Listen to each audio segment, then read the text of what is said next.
Today I'm here to chat about an exciting topic, and that is all about Kajabi. Actually, not even all about it, but the parts that are often dismissed when you're setting up your Kajabi offers. So here's the thing, Kajabi is a very popular platform, and these days it is one of the top platforms, top choices for online coaches, for aspiring course creators, for entrepreneurs to actually set up all of the online presence in one place.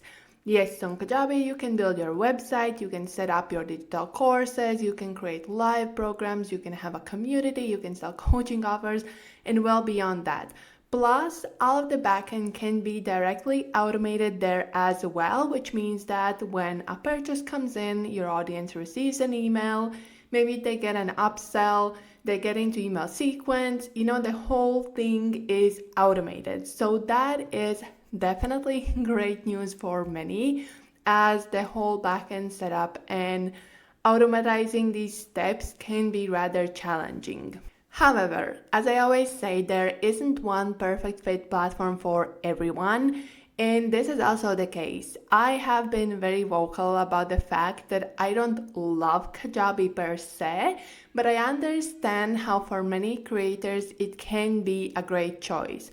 So if you're currently in that path where you're just still researching the options, I would love to invite you to grab my free course platform guide that will help you to understand which might be the best choice for you.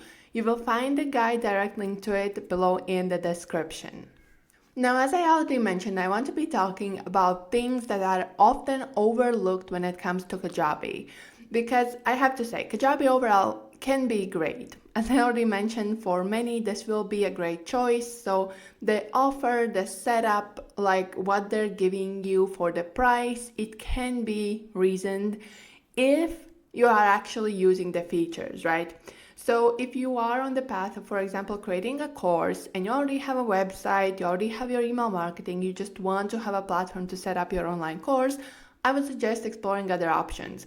But if you want to have all of your business in one place and you're either moving from your current setup or you're starting fresh, or you have more than just one course in mind and you want to create a very thorough offer suite, then Kajabi might be the way to go.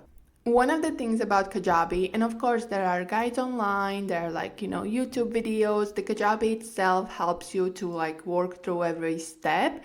But one of the things about Kajabi that you need to understand before you start setting things up is that you have to understand, you have to actually take a look at the backend systems, how they function, what are the features you can use, and how you can use them to the best ability.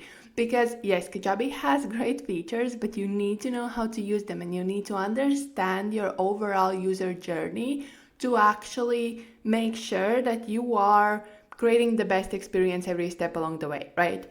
And this is also something that you will have a chance to learn a lot more about inside my upcoming live program, your high profit offer.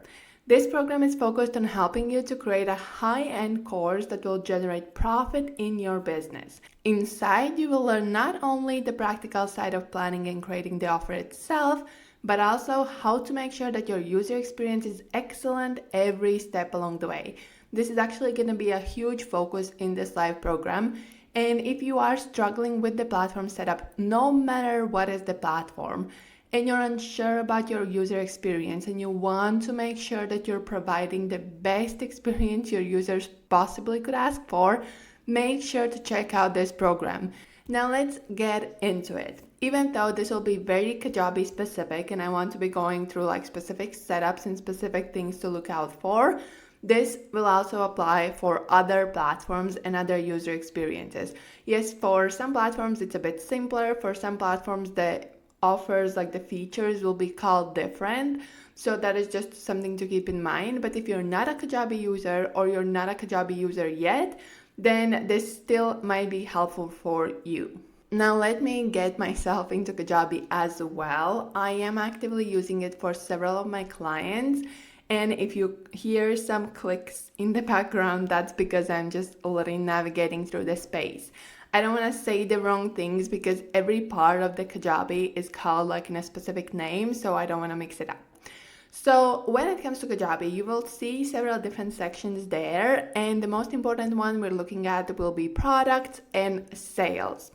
So under products seems kind of self-explanatory. You can create the product you want to be building. For example, a course, a coaching offer, a membership, live program, whatever that might be. That is where you're going to go to actually set up those basics. However, important part, and this is where many people trip up when starting, the actual setup of the offer, so the price and anything related to the price happens under sales in the section offers. And now you might be, well, okay, sounds good, easy enough. But the thing is that the offers part specifically and the price setup is where most mistakes happen. So we're gonna go directly into that and into the actual checkout of an offer and some of the things to look out for there. So once you have created your product, let's say it's a course and you want to set the price to like $99, you're going to be going into sales offers and setting it all up. Once you set up these details, it doesn't end there. Now I'm already in it. It's under sales offers. I have created a new checkout. I have set up the price to $22 for one of my clients' masterclasses. The picture is there, the title is there, it seems good to go. But here's the thing that ironically many people somehow completely dismiss altogether, and that is the checkout page itself. If you are on that page where you have just created the offer, you have to go near the button Save. There is a button that says Edit Checkout. Now, when you click on it, normally you will be taken to the base design of Kajabi. And this is the mistake I keep seeing all the time. Many creators who have set up the offer. So you have set up the price, you have connected to your payment system, everything is good to go, but you never actually took a look at how the checkout page looks like. So this is kind of an important element, but it's often overlooked and I'm not really sure why. Well, actually that's not true. The overall Kajabi user experience is rather confusing, and that is one of the reasons why it's kind of very easy to dismiss that part altogether. Now, if you go to this checkout and you have just created a completely new offer, it's going to be all Kajabi design. You will see that blue banner. Everything will be like Kajabi font, style, like everything, the colors and everything. When you go to the footer, and another thing that even those who go into the checkout often dismiss is the footer with the social media links. Often, and this applies not only to the offer checkout pages, but also to the website itself, people often overlook the social media links and don't change them. You have to actually click on that footer, click on those links and change them from Kajabi to your own social media links. This is probably, if I have to make a top, this is like top one mistake because it's super easy to dismiss. And I have even seen major creators who have obviously been working on Kajabi for forever, and they have teams in place who have built all of that for them, and they still have Kajabi social media links. You can change them to your own. Now, taking a step back and looking at Kajabi's basic checkout page, it's designed in Kajabi's branding, and you should redesign it in your own way. You have the control over these elements. And yes, the checkout page can't really be like a full landing page because, they don't have as many different features, but you can adjust the banner, you can adjust the fonts, you can add in more text, you can add in another image. All of these are the elements that you can do, and also you can add in testimonials plus the offer bump. With all of that in mind, even though I mentioned that checkout page can't really be a full sales page, you can still simply share the checkout link for the purchases, especially but not only if it's a smaller, lower priced offer. Like in my case, I'm currently looking at $22 masterclass.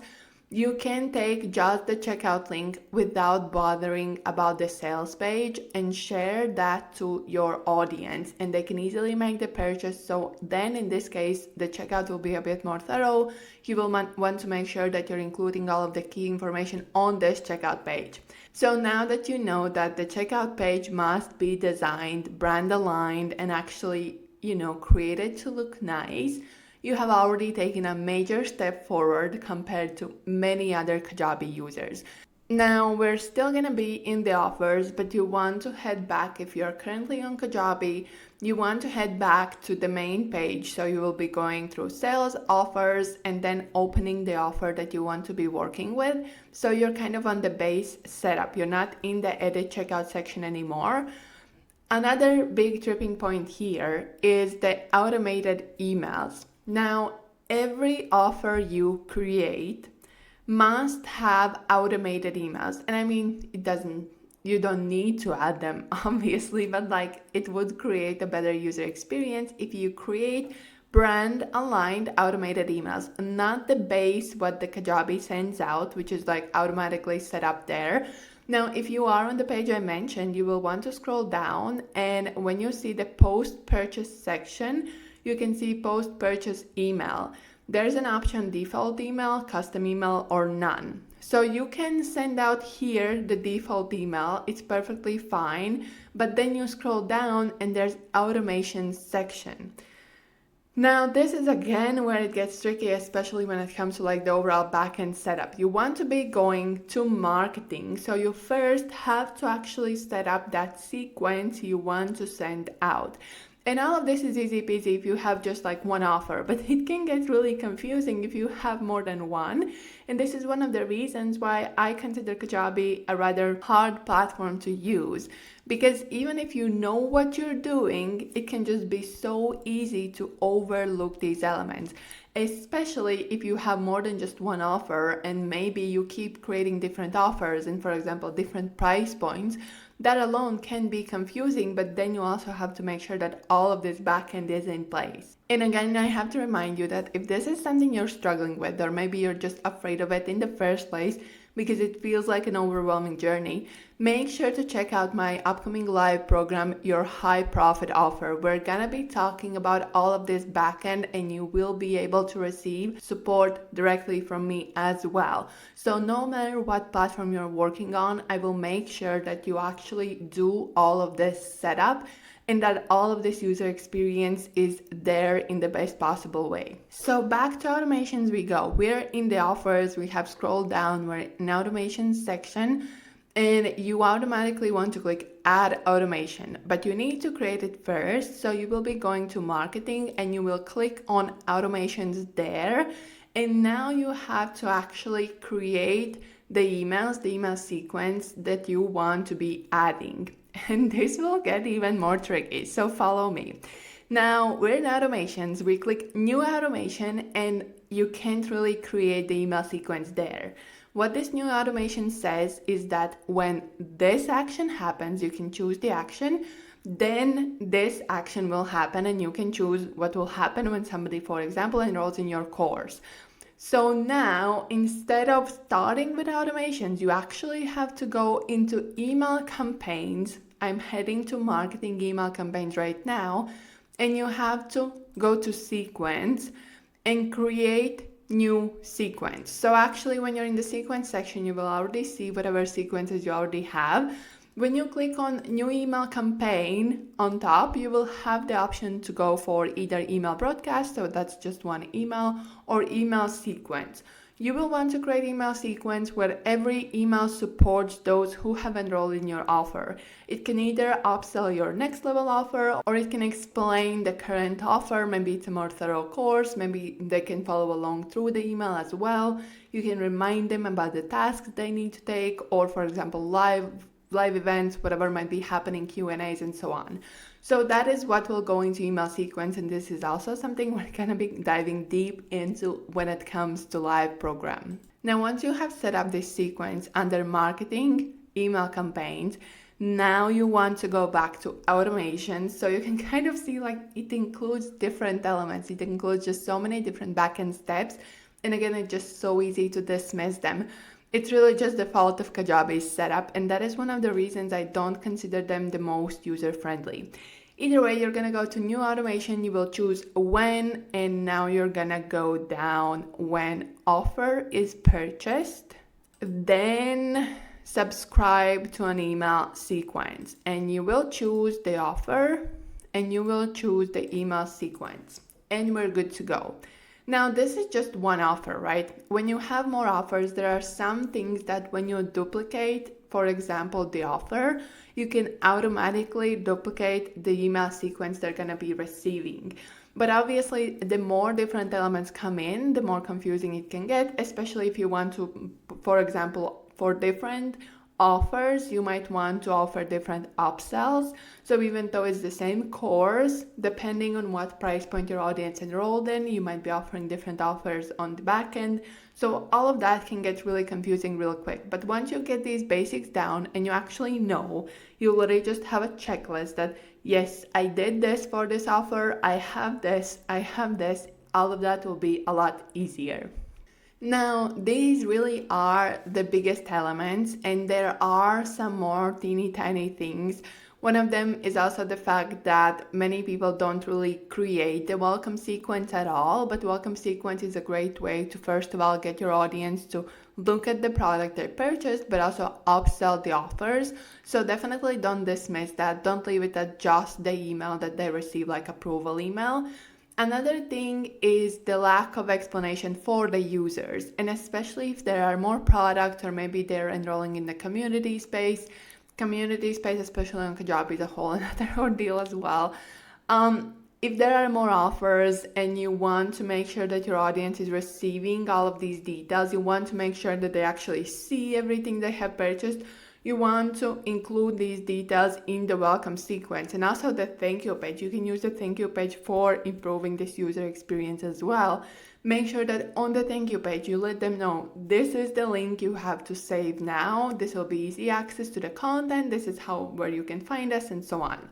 So all of this will help you to improve your user experience and make sure that those who enroll in your offer, especially if it's a high-end offer, get the best impression from everything that is going on, and they actually go through the offer and they see the content you have provided, because there are so many courses that are left in between just because there are no these follow-up reminders. They don't really know where to find what. Maybe if you have live offers or you have Q&A calls, whatever, maybe nobody's showing up because they just don't know where to go, how to show up, what are the links.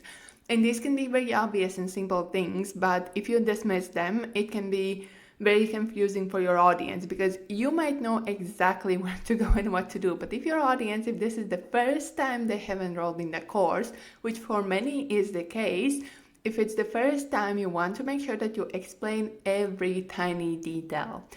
And again, I just want to remind you to check out my upcoming live program, Your High Profit Offer. You will find the details in the description. That will be it from me for now. If you have any questions and if you have any feedback for this specific episode, I'm always happy to chat. You can reach out to me on Instagram at Course Creation Lab, and I hope to see you in the next episode.